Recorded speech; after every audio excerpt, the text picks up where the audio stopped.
அவளோட 4 குழந்தைகள்ல 2 குழந்தைய நான்சியை கொலை பண்ணிடுறான். நான்சி அவ பொண்ணை பழி வாங்கறதுக்காக ஒரு கொடூரமான விஷயத்த பண்றான். அட்டாப்சி பண்ணதுல ஒரு யானை கொல்ற அளவுக்கான ஆர்சனிக்க அவன் உடம்புல இருந்து கண்டுபிடிக்கிறாங்க. அந்த குழந்தைய கையில வாங்கினதுக்கு அப்புறமா அந்த குழந்தையோட தலையில பின் எடுத்து பொறுமையா இறக்க ஆரம்பிக்கிறாங்க. 4 ஹஸ்பண்ட்ஸை, 2 குழந்தைகளை, அம்மாவை, பேரனை, சிஸ்டரை, மாமியாரன்னு சொல்லி மொத்தமா 11 பேர்த்த கொலை பண்ணதா போலீஸ் கிட்ட ஒத்துக்கிறான். பணத்துக்காகவா நீங்க இவ்வளவு பேர்த்த கொலை பண்ணீங்கன்னு கேட்டதுக்கு நான்சி என்ன சொன்னாங்கன்னா,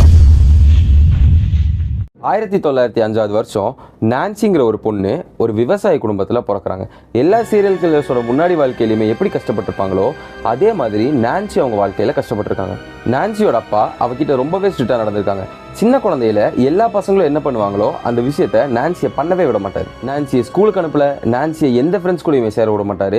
இது கூடவே நான்சிக்கு அழகான ட்ரெஸ் எல்லாம் போடணும்னு ஆசையாக இருந்திருக்கும். ஆனால் இவங்க அப்பா அவளுக்கு அதை வாங்கியே கொடுக்க மாட்டார். எதனாலனா அழகான ட்ரெஸ் போட்டால் பசங்களாம் அவளை பார்த்து அட்ராக்ட் ஆவாங்க, அதனால நம்ம புள்ள யாரையாச்சும் லவ் பண்ணிடுவாளோ அப்படின்ற பயத்திலேயே அவங்க அப்பா இந்த விஷயத்த பண்ணவே மாட்டார். அமெரிக்காவில் அந்த டைமில் எல்லா பசங்களும் ஜாலியாக ஃப்ரெண்ட்ஸ் கூடயும் பாய் ஃப்ரெண்ட்ஸ் கூடயும் சுற்றிட்டு இருந்த டைமில் நான்சி அவங்களோட நிலத்தில் வேலை பார்த்துட்டு இருப்பாள். இந்த விஷயங்களாலேயே நான்சி லவ்க்காகவும் ஃப்ரெண்ட்ஷிப்காகவும் ரொம்பவே ஏங்கியிருக்கா. சில டைமில் அவங்க அப்பாவும் அம்மாவும் வீட்டில் இல்லாத சமயத்தில் அவங்க அம்மா சேர்த்து வச்ச லவ் மேகசின்ஸ் எல்லாம் படித்து அவரோட ஆசையை தீர்த்திருக்கா. எல்லா டீனேஜ் பசங்களும் வாழ்ந்த வாழ்க்கைக்காக நான்சி ரொம்பவே ஏங்கியிருக்கா. இது மாதிரியே போயிட்டு இருக்க சமயத்தில் தான் நான்சி ஒரு ஃபேக்ட்ரியில் ஒர்க் பண்ணிட்டு இருக்கும்போது 4 மாதம் ஒரு பையனை டேட் பண்ணுறான். இந்த விஷயம் நான்சியோட அப்பாவுக்கு தெரிஞ்சதுக்கு அப்புறமா இந்த விஷயம் வேலைக்காகாது, நீங்கள் இப்போ கல்யாணம் பண்ணிக்கணும்னு சொல்லிட்டு நான்சியை 16 வயசுலேயே அந்த பையன் கூட கல்யாணம் பண்ணி கொடுத்துறாரு. 4 வருஷத்தில் 4 குழந்தைய பெற்றுக்கிறா. அவள் ஹஸ்பண்ட் கூடயும் ரொம்பவே சந்தோஷமாக வாழ்ந்துட்டு இருக்கா. முன்னாடி எப்படி ஒரு லைஃப்பை இமேஜின் பண்ணாலோ அதே மாதிரி லைஃப் அவளுக்கு அந்த டைமில் கிடச்சிருக்கு. ஆனால் இந்த லைஃப் ரொம்ப நேரத்துக்கு நீடிக்காது அப்படின்றது அவளுக்கு தெரியல. அவள் ஹஸ்பண்ட் அவ கூட பாசமாக இருக்கிறது கம்மியாகுது. அது கூடவே அவன் இன்னொருத்தி கூட அஃபேரில் இருக்கிறத அவள் கண்டுபிடிக்கிறான். அது மட்டும் இல்லாமல் நான்சியோட ஹஸ்பண்ட் அதிகமாக குடிக்க ஆரம்பிச்சிருக்கான். நான்சி போய் அவங்க கிட்ட கேட்கும் போதெல்லாம் நீயுமே இது மாதிரி அஃபேர்ல தான் இருக்குன்னு சொல்லி தப்பா பழி போட்டிருக்கான். இவளோட வாழ்க்கை இப்படியே பிரச்சனையா போய்கிட்டு இருக்க சமயத்தில் இவளோட 4 குழந்தைகள்ல 2 ஹெல்த்தியா இருந்த குழந்தைங்க இறந்து போயிருது. அது காரணமா ஃபுட் பாய்சன் சொன்னாங்க. ஆனால் நான்சிக்கு தெரியும் அது காரணம் ஃபுட் பாய்சன் இல்லைன்னு. அவளோட 4 குழந்தைகள்ல 2 குழந்தைய நான்சியை கொலை பண்ணிடுறான். 2 குழந்தைங்க இறந்து போனதுக்கு அப்புறமா நான்சியோட ஹஸ்பண்டுமே அவளை விட்டுட்டு போயிடறான். நான் சின்ன வயசுலேருந்து ஆசைப்பட்ட அளவுக்கு எனக்கு முதல் கல்யாணத்தில் தான் கிடைக்கல, 2வது கல்யாணத்தில் கிடைக்கும்னு சொல்லி அவங்க 2வது புருஷனை தேட ஆரம்பிக்கிறாங்க. இப்போலாம் நம்ம ஊரில் ட்விட்டர் மாதிரியான டேட்டிங் ஆப்ஸ்லாம் வந்துருச்சு. ஆனால் அந்த டைமில் ட்விட்டரில் இல்லைன்ற காரணத்துக்காக நியூஸ் பேப்பரில் நான் தனியாக இருக்கேன், எனக்கு ஒரு ஃப்ரெண்டோ இல்லை லவ்வரோ தேவைப்படுது, இன்ட்ரெஸ்டடாக இருந்தீங்கன்னா என்னை காண்டாக்ட் பண்ணுங்கன்ற மாதிரி லோன்லி ஹார்ட்ஸ் அப்படின்ற ஒரு செக்ஷனில் நியூஸ் பேப்பரில் பப்ளிஷ் பண்ணுவாங்க. இந்த லோன்லி ஹார்ட்ஸ் பேஜில் பார்த்துட்டு இருக்கும்போது தான் அவங்களுக்கு ஒரு பையனை பிடிச்சி போய் அவங்கள 2வது கல்யாணம் பண்ணிக்கிறாங்க. பண்ணி 16 வருஷம் அவங்க கூட தான் வாழ்ந்துருக்காங்க. ஆனால் அதுக்கு இடையில தான் அவங்க ஒரு விஷயம் கண்டுபிடிக்கிறாங்க. அது என்னன்னா, அவன் அதிகமாக குடிப்பான்றதையும் அவன் ஒரு கிரிமினல் அப்படின்ற விஷயத்தையும் கண்டுபிடிக்கிறாங்க. முன்னாடி எப்படி அவங்களோட வாழ்க்கை அவங்களுக்கு பிடிக்காம போச்சோ அதே மாதிரி இந்த டைமே இந்த கல்யாண வாழ்க்கை அவங்களுக்கு பிடிக்காம ஆயிடுது. இந்த டைம்லேயே நான்சியோட பொண்ணுக்கு 2வது குழந்தை பிறந்திருக்கு. அந்த குழந்தைய பார்க்கறதுக்காக ஹாஸ்பிட்டலில் போன இடத்துல தான் நான்சி ஒரு கொடூரமான விஷயத்த பண்ணிட்டு வந்தாங்க. அந்த குழந்தைய பார்க்கறக்காக ஹாஸ்பிட்டலுக்கு போன நான்சி அந்த குழந்தைய கையில் வாங்கினதுக்கு அப்புறமா அந்த குழந்தையோட தலையில் பின் எடுத்து பொறுமையாக இறக்க ஆரம்பிக்கிறாங்க. நான்சியோட பொண்ணுமே டெலிவரி பண்ண மயக்கத்தில் பெட்டில் படுத்துட்டு இருந்த டைமில் அவங்க அம்மா அவங்களோட பேர குழந்தையோட தலையில் ஊசி இறக்கிறத பார்த்துட்டு தான் இருந்திருக்காங்க. ஆனால் நான்சியோட பொண்ணு மயக்கத்தில் இருந்ததால் இந்த விஷயம் எல்லாமே அவங்களோட கனவுல நடந்துச்சுன்னு சொல்லி அவங்க நினச்சிக்கிறாங்க. தூக்கத்திலேருந்து எழுந்தவங்க அவங்களோட புருஷன் அவங்க கண்ணு முன்னாடி நின்று அழுகிறத பார்க்குறாங்க. அவங்களோட ஹார்ட் பயங்கரமாக துடிக்க ஆரம்பிக்குது. ஒரு பதட்டத்தோடையே அவங்க ஹஸ்பண்ட் கிட்ட என்னாச்சுன்னு கேட்கும்போது அவங்க ஹஸ்பண்ட் என்ன சொன்னார்னா, நம்மளோட குழந்தை இறந்துருச்சு, ஆனால் இதுக்கான காரணம் டாக்டர்ஸுக்கு தெரியல. ஆனால் அவளோட அம்மா அவளோட குழந்தைய கொண்டதை பார்த்த விஷயத்த அவள் ஹஸ்பண்ட் கிட்ட சொல்லும் போது தான் அவர் ஒரு விஷயம் சொல்கிறாரு. உங்கள் அம்மா கையில் குழந்தைய வச்சு பார்த்துக்கிட்டு இருந்தாங்க, திடீர்னு வெளியே ஓடி வந்து குழந்தை இறந்துருச்சுன்னு சொன்னாங்க. அந்த டைமில் அவங்க கையில் ஒரு பின் இருந்ததையும் நான் பார்த்தேன் அப்படின்னு சொன்னார். என்னதான் அந்த குழந்தை இறந்து போன காரணத்தை டாக்டர்ஸ்னால கண்டுபிடிக்க முடியலனாலும் நான்சியோட பொண்ணுக்கு தெரியும் அந்த குழந்தை எப்படி இறந்துச்சுன்னு சொல்லி. இது நடந்து கொஞ்ச நாள்லேயே நான்சியோட பொண்ணோட ஹஸ்பண்ட் அவளை விட்டுட்டு போயிடுறாங்க. இதுலேருந்து மூவ் ஆன் ஆகணுன்றதுக்காக கொஞ்ச நாள் நான்சியோட பொண்ணுமே ஒரு சோல்ஜரை டேட் பண்ண ஆரம்பிக்கிறாங்க. நான்சிக்கு இந்த விஷயம் சுத்தமாக பிடிக்கல. 2 பேரும் சண்டை போட்டிருந்த டைமில் நான்சியோட பொண்ணு சும்மா வெளியே போயிட்டு வரலான்னு போயிட்டு வராங்க. இந்த டைமில் நான்சி அவள் பொண்ணை பழி வாங்கறதுக்காக ஒரு கொடூரமான விஷயத்த பண்ணுறான். அவள் வெளியே போயிட்டு வீட்டுக்கு வந்த டைமில் எப்பவும் அம்மான்னு சொல்லி ஓடி வந்து கட்டி பிடிக்கிற பையன் இப்போ உயிரோட இல்லை. ஆக்சிஜன் கட் ஆனனால அந்த பையன் இறந்து போயிட்டான்ற மாதிரி சொன்னாங்க. ஆனால் அந்த ஆக்சிஜன் கட் ஆனதுக்கான காரணம் என்னவா இருக்குன்றது நான்சிக்கு மட்டும் தான் தெரியும்.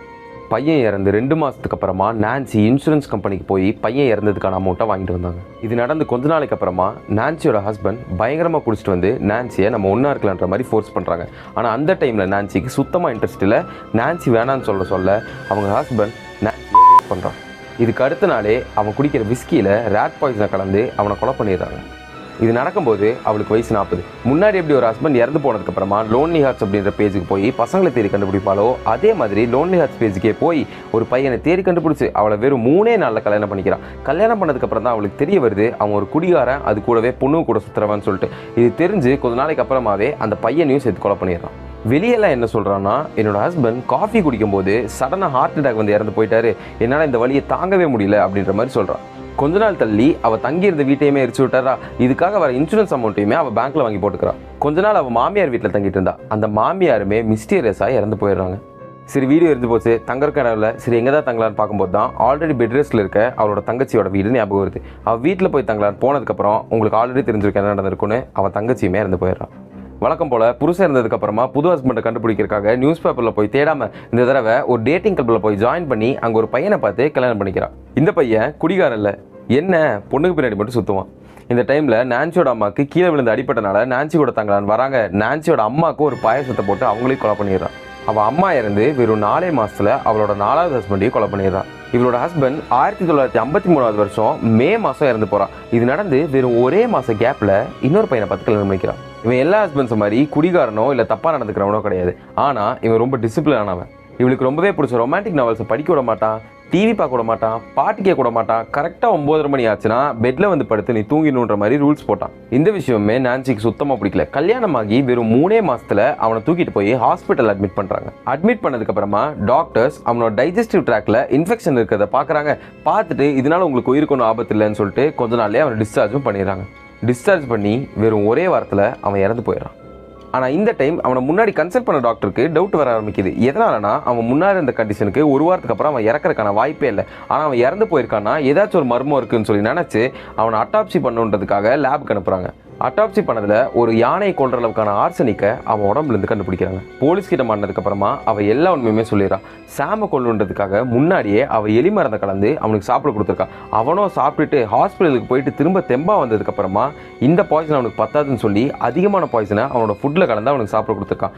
இதனால தான் அவனோட போஸ்ட்மார்ட்டம் ரிசல்ட்டில் ஒரு யானையை கொள்ற அளவுக்கான ஆர்சனிக்கை அவன் உடம்புலேருந்து கண்டுபிடிச்சாங்க.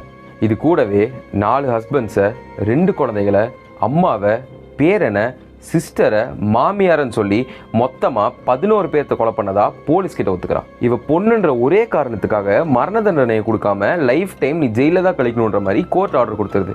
இதுவே ஒரு பையன் இது மாதிரி கொலை பண்ணியிருந்தானா அவனுக்கு கண்டிப்பாக மரண தண்டனை தான். ஜெயிலில் இருந்துட்டு 10 வருஷத்துக்கு அப்புறமா லுக்கியமியால அவள் இறந்து போயிடறான். என்னதான் அவளுக்கு க்ளோஸானவங்களை கொலை பண்ணியிருந்தாலும் போலீஸோட இன்ட்ராகேஷனில் போலீஸ் கிட்ட பதிலுக்கு எல்லாமே நான்சி சிரிச்சிட்டே தான் பதில் சொல்லியிருக்கான். இதனாலேயே பீப்புள் அவளை த கிக்லிங் கிரானி அப்படின்னு சொல்லி தான் கூப்பிட்டுருக்காங்க. இன்டர்வியூவில் நான்சியை பார்த்து பணத்துக்காகவா நீங்கள் இவ்வளோ பேர்த்த கொலை பண்ணீங்கன்னு கேட்டதுக்கு நான்சி என்ன சொன்னாங்கன்னா, பணத்துக்காகலாம் நான் யாரையுமே கொலை பண்ணல, எனக்கு தேவைப்பட்டது ஒரே ஒரு விஷயந்தான், அது லவ்.